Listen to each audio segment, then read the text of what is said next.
Hey guys, welcome back to my channel. So today I am back with another book review, and actually, like I did a few weeks ago, I think I'll be doing this from now on for my BookBox books just because it's easier and I like to do shorter reviews instead of really long reviews because sometimes I think my reviews are like a little bit too long, but it's necessary, you know, being able to just like rant about these books and discuss about them. But anyways, so today I'll be reviewing the two books that I received during September in my book box. The first one is the thriller / mystery pick, which is Lie to Me by J.T. Ellison, and the second book was Release by Patrick Ness, which was the young adult fiction book. So anyways, let's just get right into it.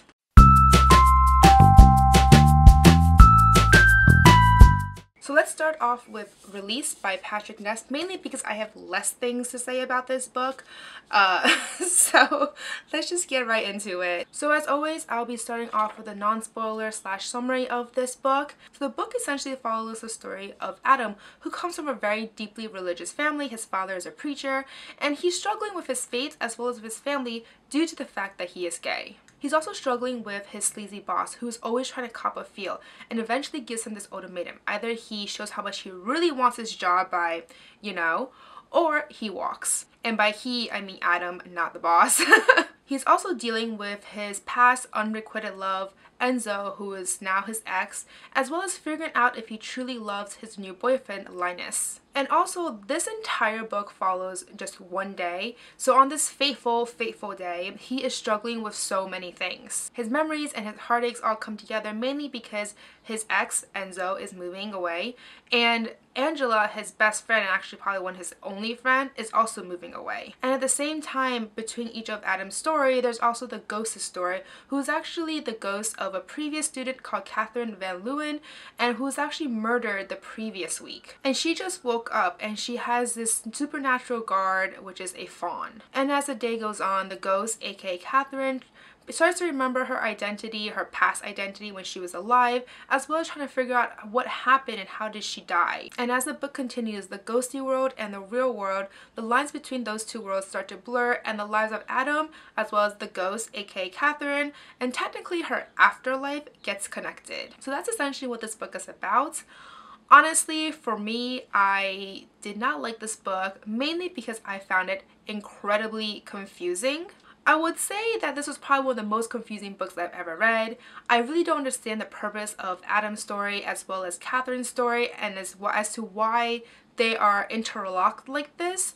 I just felt that it would have been better if it was just solely Adam's story or just solely Catherine's story, because the two of them, honestly, I don't really understand why the author decided to put these two stories together. And for me, it literally felt as if there are two completely separate stories, and then somehow at the end they just, you know, there's this thing at the end where they get connected, and like that's the story, you know? I think this book, honestly, is just one of those really abstract books where there's all these obscure meanings and definitions and reasoning behind things, and I'm really bad at deciphering things. I'm much better when it's like very direct. I'm a very direct person. So abstract books like this, I don't think I'm the right audience for it, and because of that, I don't think, I mean, that's definitely the main reason why I didn't like it, because I'm definitely not the right audience for this book. But if you like these type of books, then definitely check it out, because I can appreciate it. I just also understand that this is not the right book for me, which is why I can't recommend it personally. But if you like books where you have to decipher the meanings and kind of, you know, dig deeper and read between the lines to figure out what they're actually saying, then I think this book is for you. So anyway, if this book sounds interesting to you at all, or if you've actually read this book, then continue with me to the spoiler section.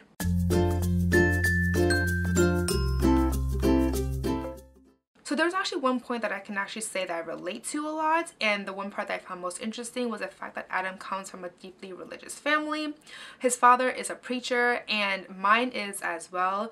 And mine also, like my grandfather, he was also a pastor in Asia as well as in the US, and then my dad became a minister recently, like a year or two ago, but he's been preaching for a while now. So I can totally understand where he's coming from and the fact that he's struggling with his faith, because I think that when you grow up in a religious family like I did, sometimes your faith is not something that like, it's obvious. You think that it's obvious, you know, you'd be like, you grew up in it and you just become like, this is your fate. But I think everyone struggles with a period of time where you're thinking, is this truly the right faith for me, or do I truly believe in it? And so when he's struggling with it, I can totally relate to that, because I definitely struggled with that previously in the past. So that was one thing I can definitely relate to completely. And not only that, but he's also gay. So that is just a cherry on top of the whole cake, because honestly, when you come from a religious family like that, it's really hard to it's just really hard to come out of the closet, I guess.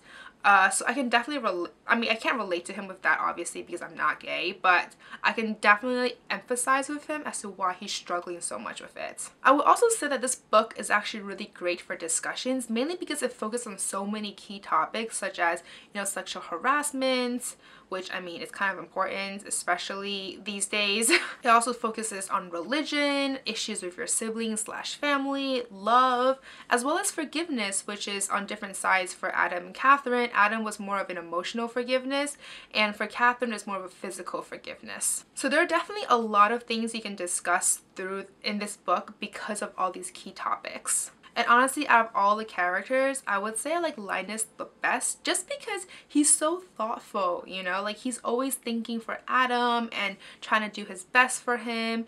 And I don't think Adam really appreciated him as much as he should have. And to be honest, I didn't like Adam at all. I found him incredibly wishy-washy, and the fact that he kept going back and forth with his Enzo guy, his ex, and figuring out, like, oh, do I love him? Do I not love him? And then kind of keeping Linus in this weird, awkward stage, because Linus clearly cares for Adam, whereas Adam is kind of going back and forth between the two, like, oh, I really like Enzo, but I'm with Linus and I think I should like him too, like, or love him, and I don't really know. And I don't know, he just had all these internal turmoil that I just couldn't really appreciate, and I didn't like him because of that.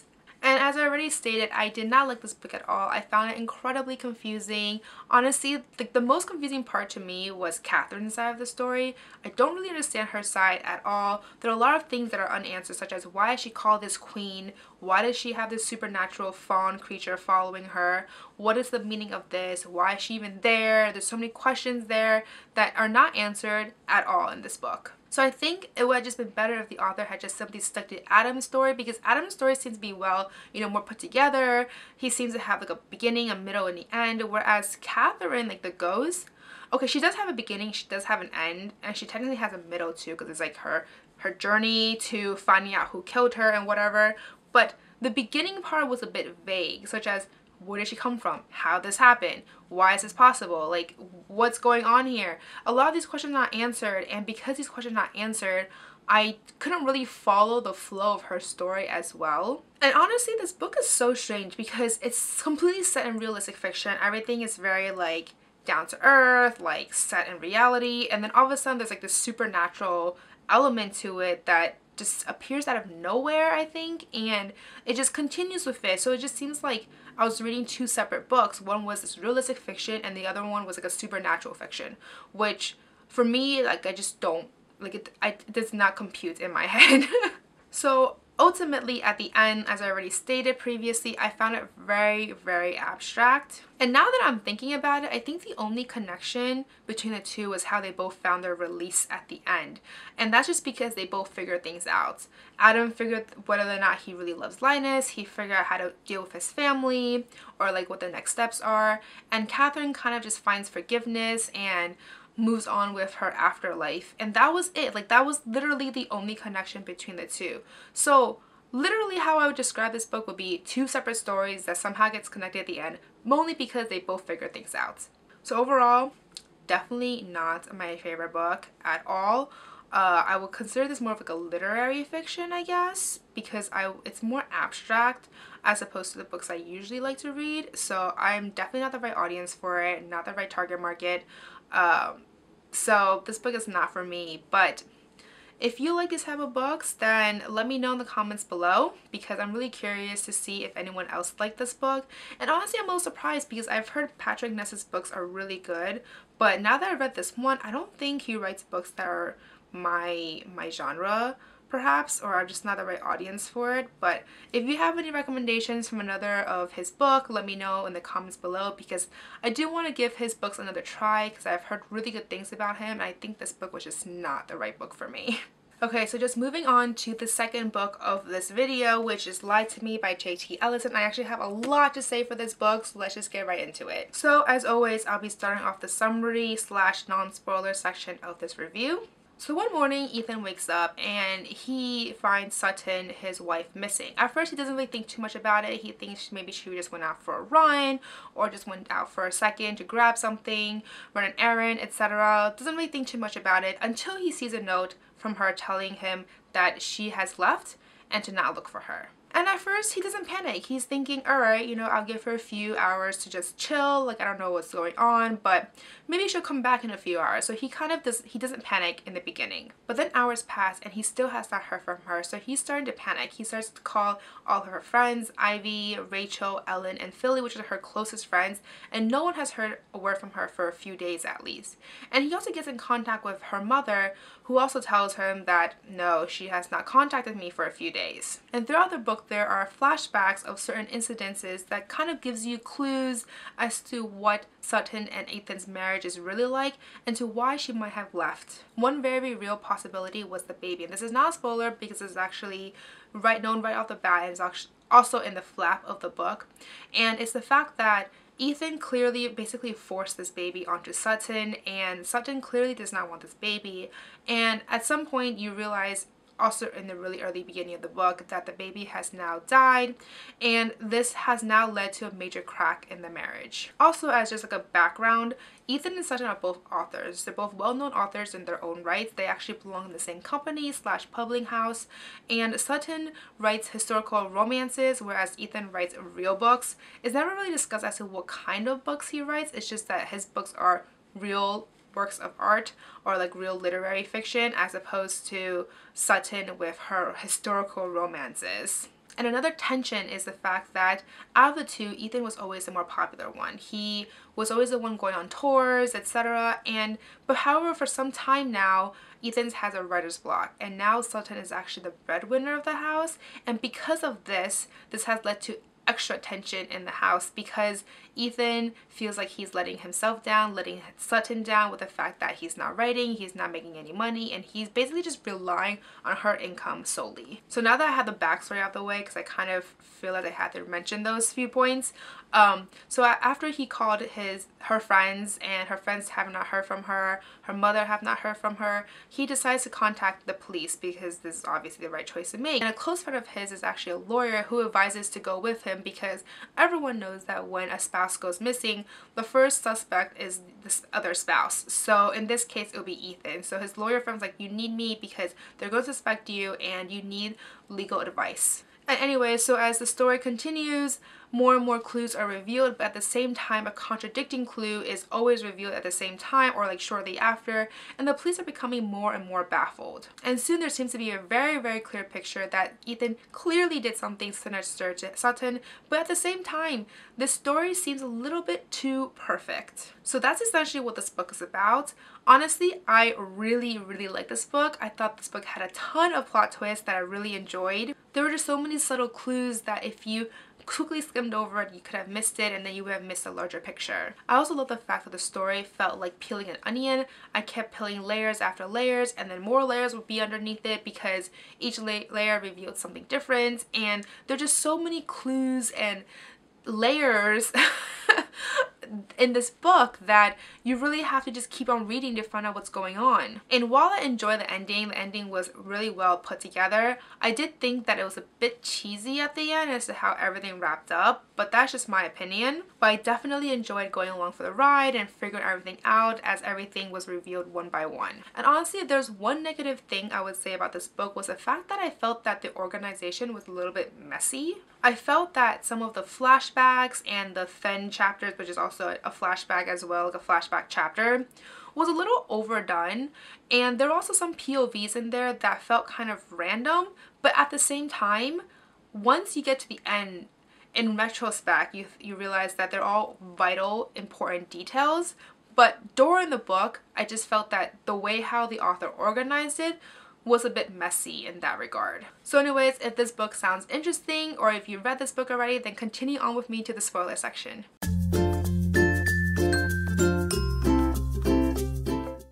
So first of all, this book was a wild ride.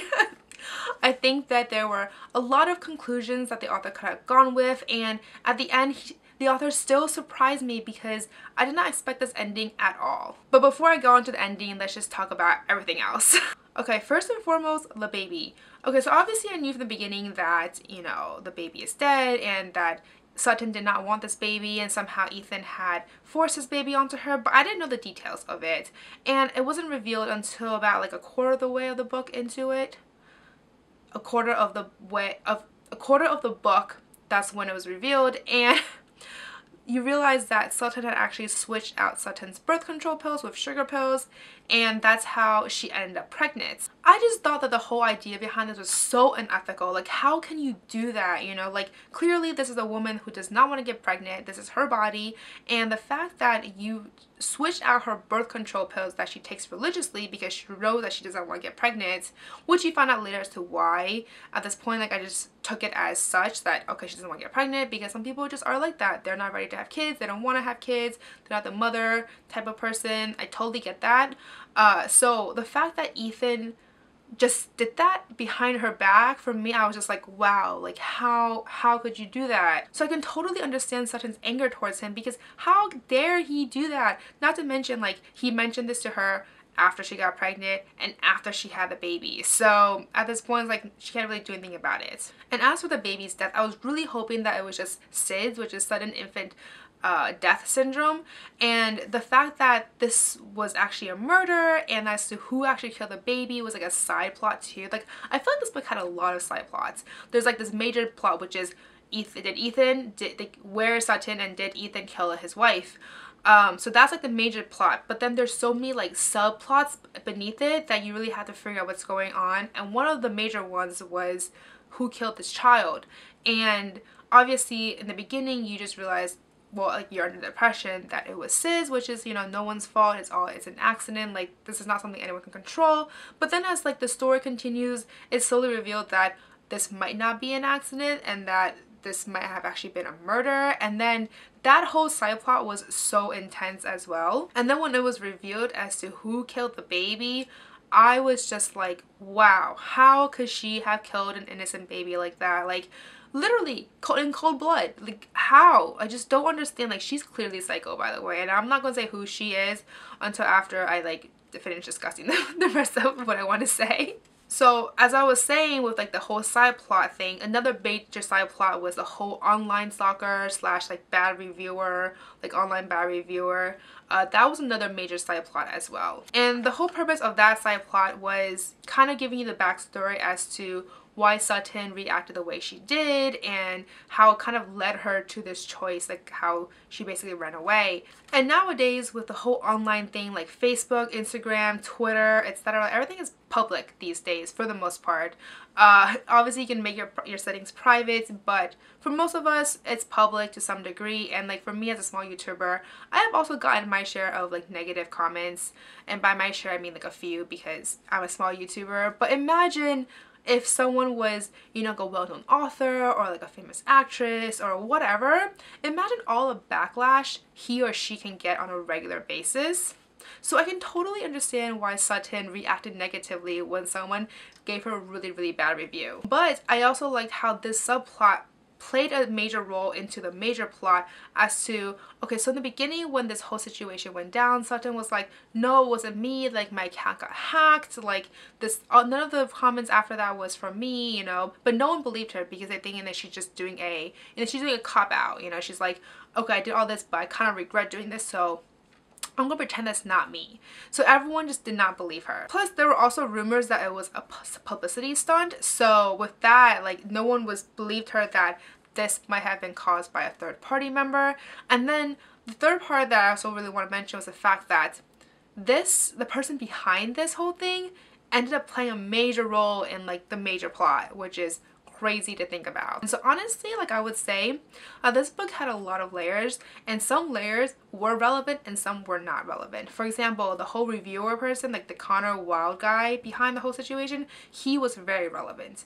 But then the 50K aspect of it was like not relevant at all. So a lot of it you just had to really unearth and figure out for yourself, was this or was this not relevant? And honestly, I would say that this was good because it kept me constantly guessing and I could never really figure out what was going on, and when the ending came, it was still a surprise. So anyways, on to the ending. The ending completely surprised me. I was not expecting this at all. So honestly, I did suspect Ivy a little bit in the beginning with the whole password incident, when she and him and Ethan were trying to, you know, hack into Sutton's computer and find out like maybe she left some clues on there, and the password that they revealed was like, oh, I love Ethan Montclair.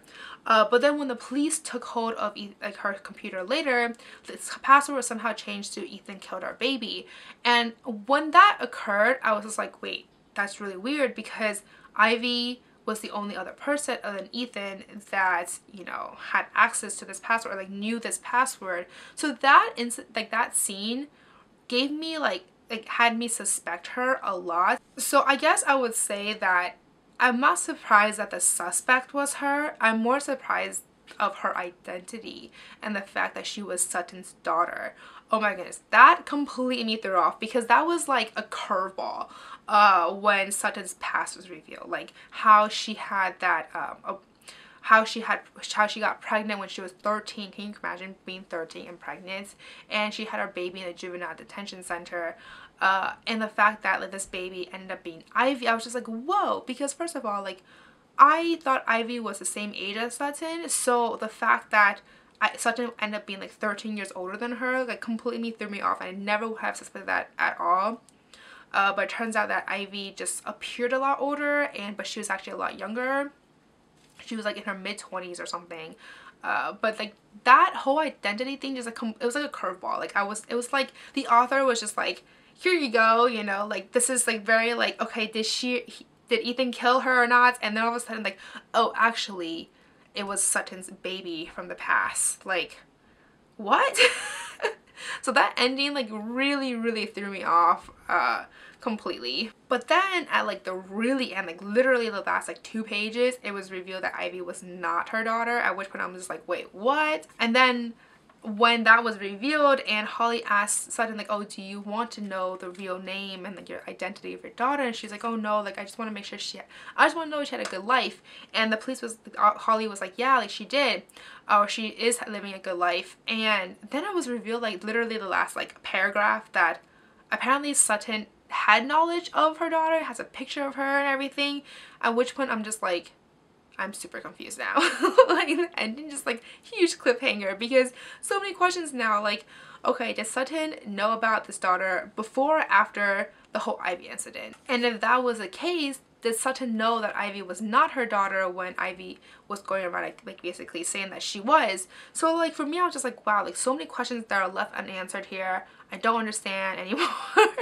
So this book literally was just like twist among twist among twists. Like there's just no end in sight. So overall, I really enjoy this book. I really like all the plot twists and how I had to keep guessing to figure out what was going on, because I think that's what makes a good thriller. So anyways, that's all I have to say for Lie to Me by J.T. Ellison. If you also read this book and liked it, please do comment below and let me know, because I would like to know if other people enjoy this book as well. So anyways, that's all I have to say for both of these books. If you like this video, as always, please give me a thumbs up and subscribe down below. Don't forget to follow me on Facebook, Twitter, and Instagram. That's it for today, guys. Thank you. Bye.